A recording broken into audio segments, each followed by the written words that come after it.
أعوذ بالله من الشيطان الرجيم بسم الله الرحمن الرحيم ومن الناس من يجادل في الله بغير علم ولا هدى ولا كتاب منير ثاني عطفه ليضل عن سبيل الله له في الدنيا خزي ونذيقه يوم القيامة عذاب الحريق ذلك بما قدمت يداك وأن الله ليس بظلام للعبيد ومن الناس من يعبد الله على حرف فإن أصابه خير اطمأن به وإن أصابته فتنة انقلب على وجهه خسر الدنيا والآخرة ذلك هو الخسران المبين يدعو من دون الله ما لا يضره وما لا ينفعه ذلك هو الضلال البعيد يدعو لمن ضره أقرب من نفعه لبئس المولى ولبئس العشير۔ اور بعض لوگ وہ ہیں جو اللہ کے بارے میں جھگڑتے ہیں بغیر علم کے اور بغیر کسی ہدایت اور رہنمائی کے اور بغیر کسی ایسی کتاب کے جو روشنی دکھانے والی ہے، اور وہ اپنی گردن موڑ کر چلا جاتا ہے تاکہ اللہ کے راستے سے لوگوں کو گمراہ کر دے۔ اس کے لیے دنیا میں رسوائی ہے اور ہم اس کو قیامت کے دن جلنے کے عذاب کا مزہ چکھائیں گے، اور یہ ان کرتوتوں کی وجہ سے جو تیرے ہاتھوں نے آگے بھیج دیے ہیں، اور یقیناً اللہ تعالیٰ بندوں پر ظلم کرنے والا نہیں ہے۔ اور کچھ لوگ وہ ہیں جو اللہ کی عبادت ایک کنارے پر رہ کر کرتے ہیں کہ اگر انہیں کوئی بھلائی پہنچ گئی تو وہ مطمئن ہو جاتے ہیں، اور اگر انہیں کوئی آزمائش پہنچ جاتی ہے تو وہ اپنے منہ کے بل پلٹ جاتے ہیں۔ ان کی دنیا بھی تباہ ہوئی، آخرت بھی تباہ ہو گئی، اور یہی کھلی ہوئی تباہی اور بربادی ہے۔ اور وہ اللہ کو چھوڑ کر ایسی چیزوں کو پکارتے ہیں جو نہ انہیں نقصان دے سکتی ہے اور نہ ہی نفع پہنچا سکتی ہے، اور یہ پرلے درجے کی گمراہی ہے۔ اور وہ ایسے معبود کو پکارتے ہیں، باطل معبود کو پکارتے ہیں جس کا نقصان اس کے نفع سے بھی زیادہ قریب ہے۔ بہت برا مددگار ہے وہ، اور بہت ہی برا ساتھی ہے۔ اس سے پہلی آیت میں ایسے جاہل مقلدوں کا بیان تھا جو شیطان کی پیروی کرتے ہیں آنکھ بند کر کے، اور اللہ کو خدا تسلیم نہیں کرتے، اور اللہ کے بارے میں بیہودہ باتیں کرتے تھے۔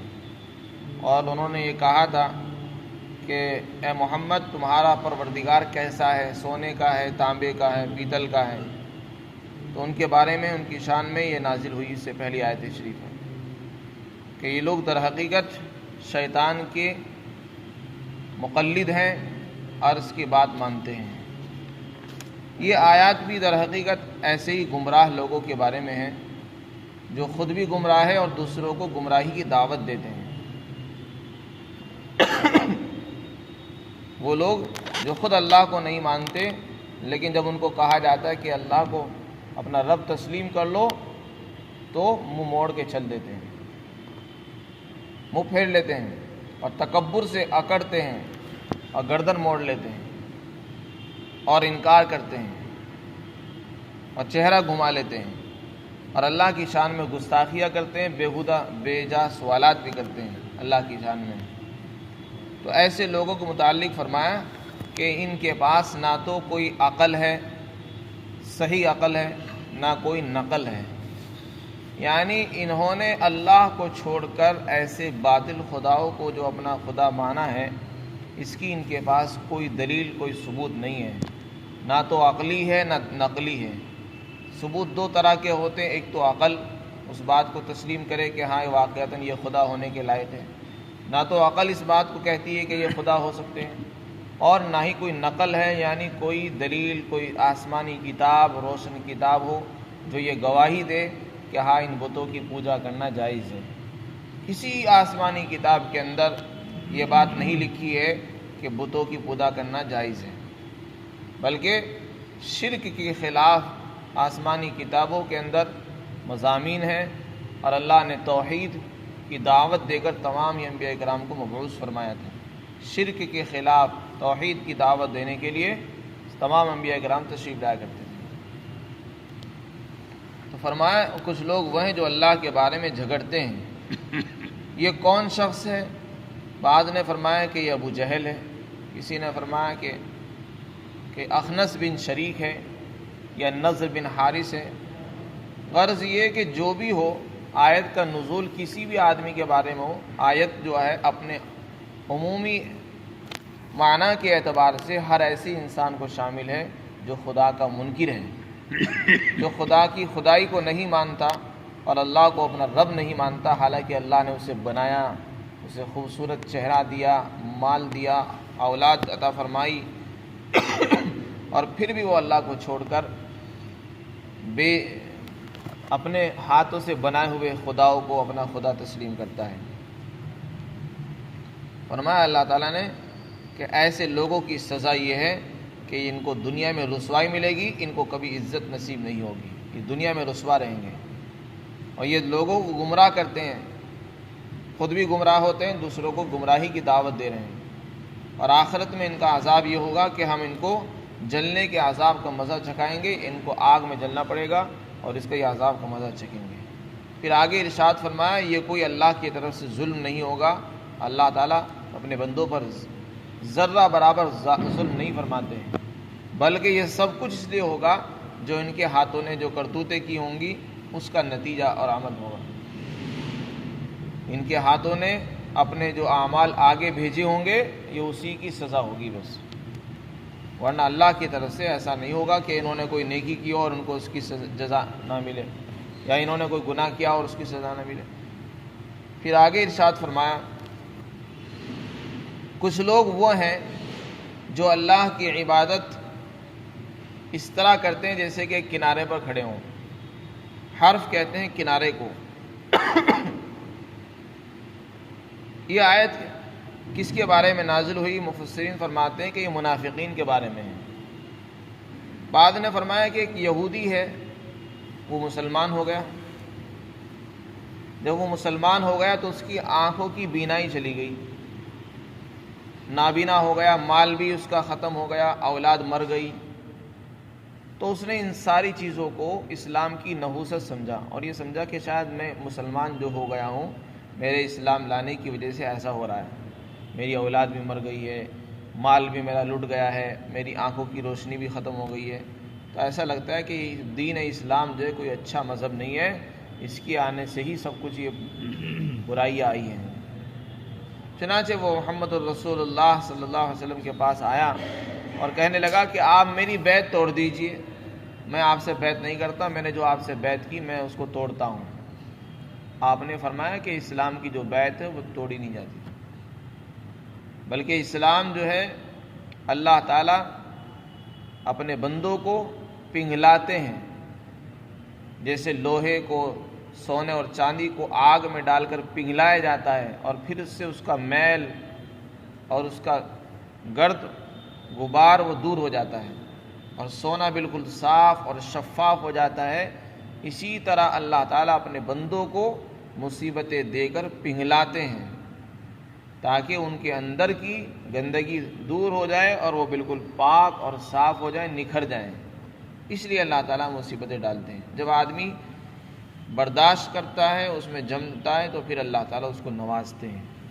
تو اللہ کی طرف سے جو مصیبتیں آتی ہیں وہ آزمائش کے لیے ہوتی ہیں، اللہ تعالیٰ کی طرف سے نوازشات کے لیے ہوتی ہیں، تاکہ اللہ تعالیٰ اس کے لیے خیر کے دروازے کھول دیں، تو اس کو نحوست نہیں سمجھنا چاہیے، لیکن اس نے اس کو نحوست سمجھا۔ اسی طرح ایک واقعہ یہ بھی لکھا ہے اس آیت کے شان نزول کے اندر کہ ایسا ہوتا تھا کہ ایک شخص مدینہ آیا اور اس کی بیوی کے پاس لڑکا پیدا ہوا، اور اس کی جو گھوڑی تھی اس کے یہاں بھی بچے پیدا ہوئے۔ تو اگر ایسا ہوتا کہ اس کی بیوی کے یہاں لڑکا ہوتا اور اس کے جانوروں کے یہاں بھی اولاد ہو جاتی، اور بچے دیا کرتی تو وہ اس سے خوش ہو جاتا اور یہ سمجھتا تھا کہ یہ دین اسلام کی وجہ سے ہو رہا ہے، اور یہ کہتا تھا کہ یہ دین تو بڑا اچھا ہے کہ اس کی وجہ سے ہمیں اولاد بھی مل گئی اور جانوروں کی بھی بچے ہو رہے ہیں۔ اور اگر اس کا الٹا ہو جاتا، لڑکے کے بجائے لڑکی ہوتی، یا اولاد ہی نہ ہوتی، یا جانور بچے نہ دیتے، تو وہ اس کو اسلام کی طرف منسوب کر کے کہتا ہے کہ یہ اسلام، یہ دین جو ہے برا دین ہے، اس کی وجہ سے ہمیں نہ بچے ہو رہے ہیں، نہ اولاد مل رہی ہے، نہ نسل بڑھ رہی ہے۔ تو اس طرح کے واقعات بھی پیش آئے۔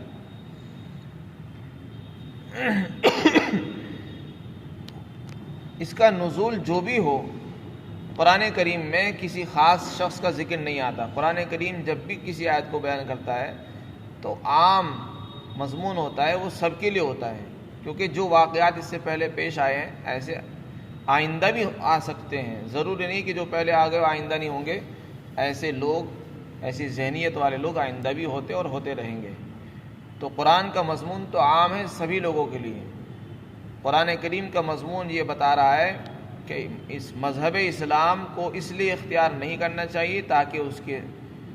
ذریعے سے ہم اپنے دنیاوی منافع اور مفادات کو حاصل کریں،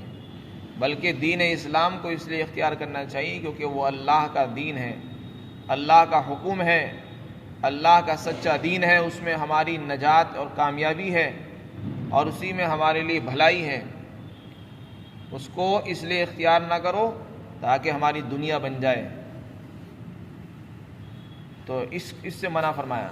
منافقین یہی کرتے تھے، اور بلکہ آپ صلی اللہ علیہ وسلم جب مدینہ تشریف لائے تو بہت سے ایسے واقعات پیش آئے کہ لوگوں نے اسلام اس لیے قبول کر لیا لالچ میں کہ ہو سکتا ہے مسلمانوں کے ساتھ دینے سے، ان کے ساتھ لگنے سے کچھ مال مل جائے، کوئی مال غنیمت مل جائے، کوئی نفع ہو جائے۔ جب ان کو مال مل جاتا تو وہ ٹھہر جاتے تھے، اور جیسے ہی کچھ مال نہ ملتا، نقصان ہو جاتا تو پلٹ جاتے تھے، اسلام چھوڑ کر مرتد ہو جایا کرتے تھے۔ تو یہاں پر ایسے لوگوں کی مذمت بیان فرمائی اور ان کے لیے وعید بیان فرمائی کہ مذہب اسلام اس لالچ میں قبول نہیں کرنا چاہیے کہ اس کے سائے تلے ہمیں کچھ دنیا مل جائے گی یا ہماری دنیا سیدھی ہو جائے گی، بلکہ اسلام تو خالص اخلاص کے ساتھ اللہ کی رضا کے لیے قبول کرنا چاہیے تاکہ میرا رب مجھ سے راضی ہو جائے، کیونکہ اللہ کی رضا کا ذریعہ اسلام ہے۔ ان الدین عند اللہ الاسلام، اللہ کے نزدیک اگر کوئی دین پسندیدہ ہے وہ اسلام ہے۔ مذہب اسلام اس لیے اختیار کرنا چاہیے تاکہ اللہ ہم سے راضی ہو جائے، ہماری آخرت میں نجات ہو،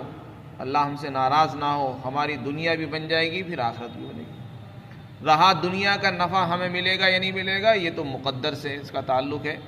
اس کا تعلق اللہ تعالیٰ جو ہے جو چاہے گا تو مل بھی جائے گا، نہیں بھی ملے گا تو آدمی کو صبر کرنا چاہیے، اگر مل جائے تو اس پر شکر کرے، نہ ملے تو صبر کرے۔ تو فرمایا کچھ لوگ وہ ہیں جو اللہ کی عبادت اس طرح کرتے ہیں جیسے کہ ایک کنارے پر کھڑے ہوں، اگر انہیں کوئی بھلائی پہنچتی ہے تو مطمئن ہو جاتے ہیں، وہ سمجھتے ہیں کہ ہاں یہ دین اچھا دین ہے لہذا اس میں رہنا چاہیے، چنانچہ وہ اسی دین میں رہتے ہیں، اور اگر انہیں کوئی آزمائش پہنچتی ہے تو پھر وہ پلٹ جاتے ہیں، یعنی اسلام چھوڑ کر مرتد ہو جاتے ہیں، دوسرا دین اختیار کر لیتے ہیں۔ آگے اللہ تعالیٰ فرماتے ہیں ایسے لوگ مسلمان نہیں ہیں، انہوں نے اللہ کے لیے اسلام کو اختیار نہیں کیا، انہوں نے دنیا کے لیے فائدے کے لیے اختیار کیا تھا، لہذا ایسے لوگوں کی تو دنیا بھی برباد ہوئی اور آخرت بھی تباہ ہوئی، نہ ان کو ان کی دنیا ہی ملی نہ آخرت ملے گی، اور یہ کھلی ہوئی تباہی اور بربادی ہے۔ وہ الخسران المبین۔ پھر آگے مشرکین کی مذمت بیان کی، جو لوگ اللہ کو چھوڑ کر، جو شخص اللہ کو چھوڑ کر پتھروں کی اور باطل خداؤں کو اپنا خدا مانتا ہے، اللہ تعالیٰ فرماتے ہیں وہ کتنا بے بس اور عاجز ہے اور کتنا بے وقوف ہے اور کیسی گمراہی میں پڑا ہوا ہے کہ اللہ کو چھوڑ کر ایسے خداؤں کو پکار رہا ہے جو اپنے لیے بھی نفع نقصان کے اختیار نہیں رکھتے اور اس کے لیے بھی کسی نفع نقصان کا اختیار نہیں رکھتے، نہ اسے کوئی نفع پہنچا سکتے، 2 پیسے کا نفع نہیں پہنچا سکتے، کسی نقصان کو تکلیف کو اس سے ہٹا نہیں سکتے، تو ایسے کو ہم خدا کیوں بنائیں؟ ذالک هو الضلال البعید، فرمائے یہ تو دور کی پرلے درجے کی گمراہی ہے۔ آدمی کی یہ حماقت کی دلیل ہے کہ کتنا بڑا بے وقوف ہے، ایسی چیزوں کو اپنا خدا سمجھ رہا ہے جو اس کو کچھ بھی نہیں فائدہ پہنچا سکتے، اور یہ سب کچھ صرف وہمی چیزیں ہیں، خیالی چیزیں ہیں، لوگوں نے کہہ دیا اور اس کی بنیاد پر اس نے اس کو خدا مان لیا۔ یدعو لمن ضرہ، آگے فرمائے اس کا نفع پہنچے گا یا نہیں پہنچے گا، نقصان تو ضرور پہنچے گا۔ ایسے پتھروں کو اپنا خدا ماننے سے یہ خدا ہمارے عذاب کا ضرور سبب بن جائیں گے، کیونکہ یہ جہنم میں لے جانے کا ہمارے لیے ذریعہ بن جائیں گے۔ ہم نے ان کی پوجا کی تو کل کو انہی کی وجہ سے ہمیں جہنم میں جانا پڑ سکتا ہے۔ تو اللہ تعالیٰ فرماتے ہیں ان کا نقصان زیادہ قریب ہے، یہ ہمیں نقصان تو نہیں پہنچا سکتے، نہ ہمارے نقصان کو دور کر سکتے ہیں، لیکن ان سے ہمیں نقصان پہنچ سکتا ہے اور پہنچے گا، اور وہ زیادہ قریب ہے۔ وہ کیسے پہنچے گا؟ جب ہم ان کی عبادت کریں گے اللہ کو چھوڑ کر، یہی ہمارے لیے دوزخ میں جانے کا ذریعہ بن جائیں گے، وسیلہ بن جائیں گے۔ تو فرمایا ان کا نفع پہنچے نہ پہنچے، ان کا نقصان ضرور پہنچے گا۔ تو جو خدا ایسے ہوں جو ہماری تباہی کا ذریعہ ہوں، جہنم میں جانے کا واسطہ بن رہے ہوں، وہ خدا کیسے ہیں؟ وہ تو بہت برے دوست ہیں، بہت برے مددگار ہیں۔ ہم نے ان کو اپنا دوست اور مددگار سمجھا ہے، ایسا ساتھی برا ساتھی ہے۔ یہ انسان کی حماقت اور بے وقوفی کی دلیل ہے۔ اللہ تعالیٰ سمجھ آتا فرمائے۔